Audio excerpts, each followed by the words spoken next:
Saudara, kasus anak kiai di Jombang yang menjadi buron atas kasus pencabulan menjadi perhatian publik. Bukan hanya karena adanya penghalangan penangkapan oleh para santri, namun ayah tersangka yang tak lain juga merupakan pengasuh pondok pesantren menolak dilakukannya penangkapan terhadap anaknya dengan menyebut kasus itu fitnah dan masalah keluarga. Lalu bagaimana terkait dengan penghalangan penegakan hukum oleh massa ataupun pihak lainnya?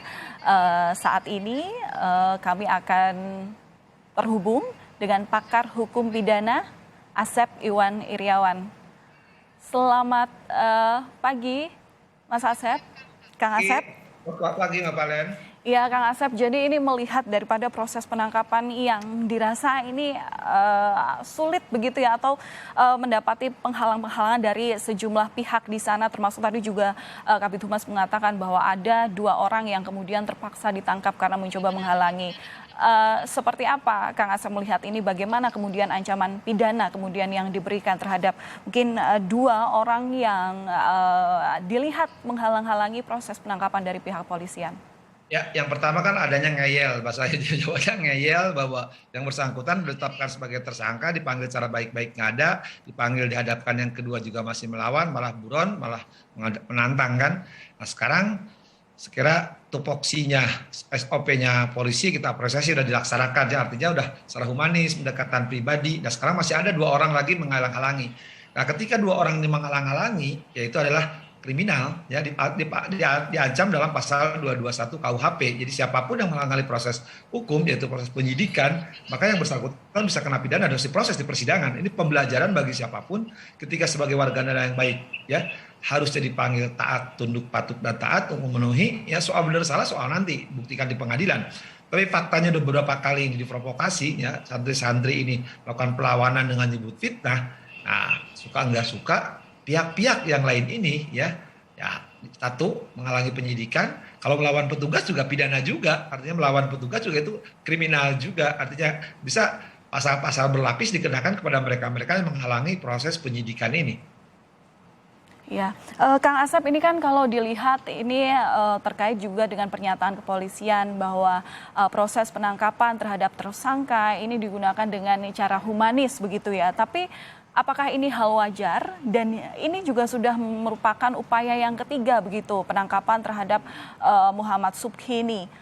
Apakah sebenarnya hal ini sudah atau cara penangkapan ini sebenarnya sudah tidak perlu lagi digunakan atau seperti apa pandangan Kang Asep?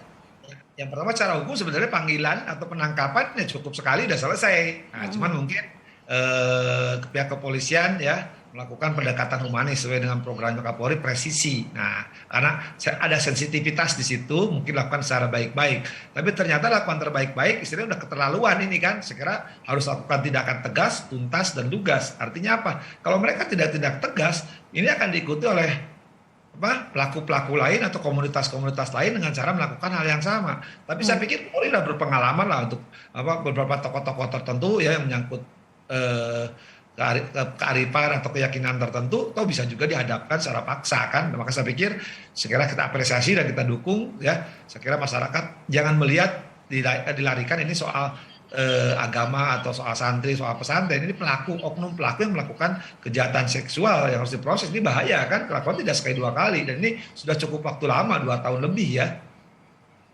Oke, Kang Asep, berarti dengan perlakuan penangkapan daripada pihak tersangka dengan mengedepankan sisi humanis begitu ya terhadap sensitivitas daripada lingkungan yang berlaku di situ, apakah sebelumnya juga berarti ini bisa dikatakan metode penangkapan untuk kali pertama? Sebelumnya belum pernah dilakukan dengan metode seperti ini di Indonesia? Oh enggak, saya pikir udah berkali-kali lah kita mengingat waktu di Jakarta juga tokoh ormas tertentu ya yang cukup diagungkan di Republik ini, tanda petik ya sekali lagi. Kok bisa juga, akhirnya bisa dapat juga, padahal itu tokohnya ya. Kalau ini kan cuma anaknya gitu kan. Nah kalau anaknya juga, saya pikir kepolisian masih baik tuh, Jombang itu sebenarnya sudah keterlaluan baiknya menurut saya kan SOP-nya. Dan di Jakarta pernah, di beberapa wilayah tertentu juga pernah dilakukan bagaimana tokoh-tokoh tersebut ditangkap. Ya sekali lagi, soal benar salah isinya yang dituduhkan kan soal lain dibuktikan di pengadilan. Tapi ketika yang bersangkutan dipanggil secara baik-baik ya kemudian dihadirkan secara baik-baik, kemudian dihadirkan secara paksa tidak mau, ya polisi harus melakukan tindakan tegas, ya lugas. Karena ini pembelajar hukum itu kan tidak bicara kepastian, tapi harus keadilan bagi korban, kemanfaatan bagi masyarakat pada umumnya. Kalau ini tidak dilakukan dengan cara tegas dan tuntas, ya, nah nanti akan diikuti gitu kan. Saya kira ini harus tidak saya pikir masyarakat publik itu saya pasti mendukung penuh ya. Yang dilihat bukan soal pesantren, soal santrinya, soal agamanya, tapi oknum kelakuannya yang memang membahayakan gitu kan. Nah ini saya kira harus ada keadilan bagi korban. Kalau ini tidak dilakukan, saya khawatir kejadian-kejadian dilakukan di tempat-tempat ibadah ini kan tidak hanya sekali dan tidak hanya satu tempat, dan beberapa tempat kejadian, cuman hanya kejadiannya kalau saya tadi pagi dengan Kompas Pagi itu ya kan, ini ajaran tertentu di mana pengikutnya itu betul-betul taklid buta membela pimpinannya gitu tanpa melihat persoalannya. Ini persoalannya kan ada kejahatan yang harusnya justru jangan sampai itu mereka lagi kan. Kalau santri saya ikut itu jangan lagi saya contoh jadi korban berikutnya ya, karena ada pembiaran atau pendiaman. Nah sementara sekarang ada penegak hukum yang mau nindak karena laporan korbannya kan santri juga, beberapa santri yang jadi korban. Kok seolah-olah ini masalah keluarga dan sebagainya. Tidak, ini masalah hukum. Ya ini harus selesai, ini kejahatan seksual kok. Ya, oke. Kang Asep, ini kan kalau dilihat tadi ya, kalau misalnya dilihat ini tersangkanya adalah si Muhammad Subhi begitu. Kemudian tadi juga dikatakan ada dua yang dikatakan polisi berusaha untuk menghalangi proses penangkapan, dan jika melihat proses-proses upaya penangkapan yang sebelumnya termasuk juga proses negosiasi yang sudah dikatakan 3 kali begitu.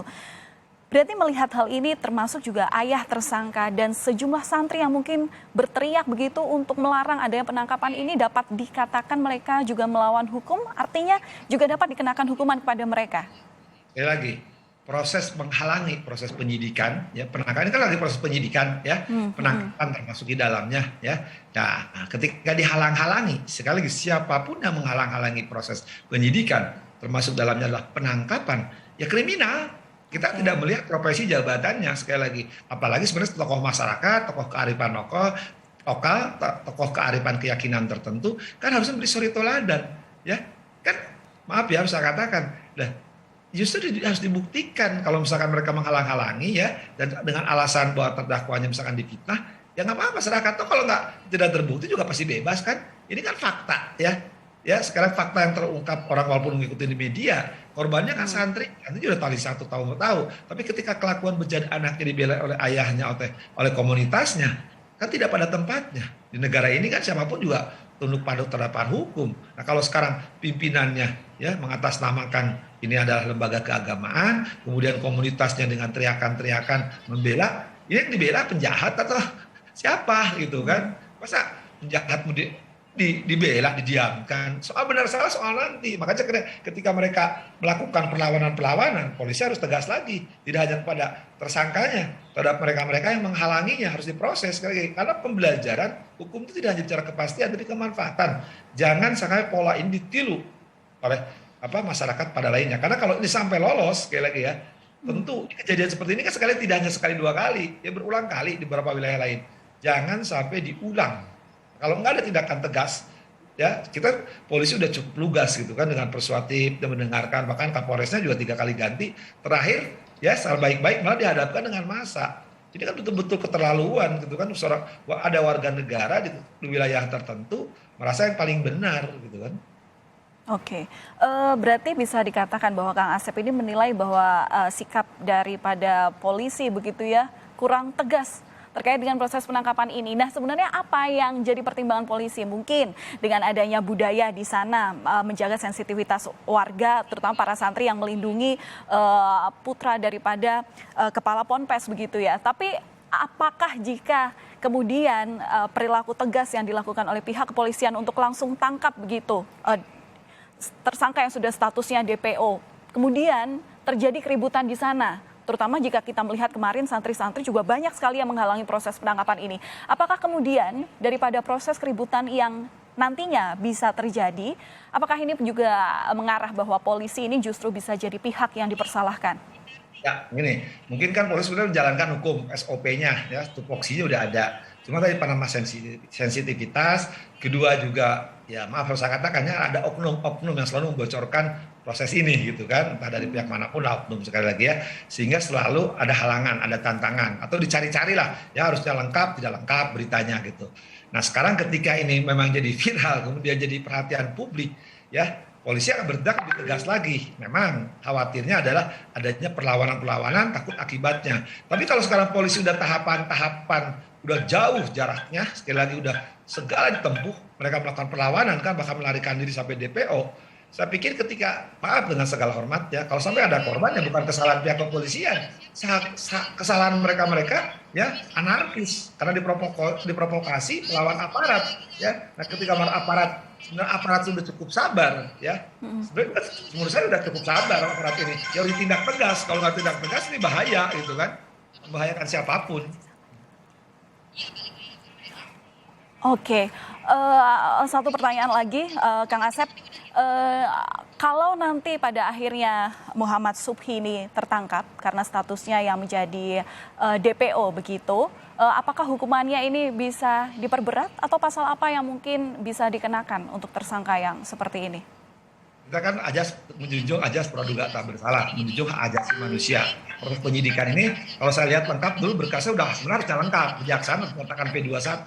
Nah di peradilan saya pikir nanti memang juga harus siap-siap pengadilan ini, kita khawatirkan kan masa. Tapi kalau sebenarnya pengadilan bisa dipindahkan supaya tidak di Jombang ya pengalamannya, kecuali kalau nanti pihak kepolisian atau aparat keamanan bisa menjamin ketertiban peradilan di Jombang. Kalau nggak di Jombang saya kira bisa dipindahkan sidangnya ke wilayah lain yang aman, misalnya yang dekat ke ibu kota ya, ke ibu kota provinsi, ke Surabaya supaya aman bersih.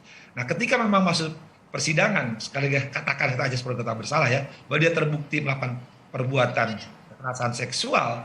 Nah pertimbangan bagi hakim selama ini ya dia prosesnya berbelit-belit ya, berbelit-belit menghalangi dari penyidikan, tidak kooperatif ya, tidak akomodatif. Artinya apa? Bahwa yang bersangkutan sejak awal ya tadi ngeyel gitu kan. Kalau ngeyel biasanya di pengadilan itu hal memberatkan, hukumannya pasti akan kena maksimal gitu kan, berat gitu kan, karena sejak awal tidak akomodatif yang bersangkutan bahkan melawan petugas. Oke, baik. Terima kasih Kang Asep. Sebelumnya kami masih akan terus berbincang kepada Kang Asep sebenarnya seperti apa terkait juga dengan hukum pidana yang harus kemudian dikenakan kepada tersangka kasus pencabulan ini. Namun nanti pembicaraan selanjutnya akan dilanjutkan oleh rekan saya Nilu Puspa usai jeda.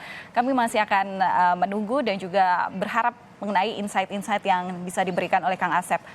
Breaking News akan kami lanjutkan usai jeda. Tetaplah bersama kami di Kompas TV.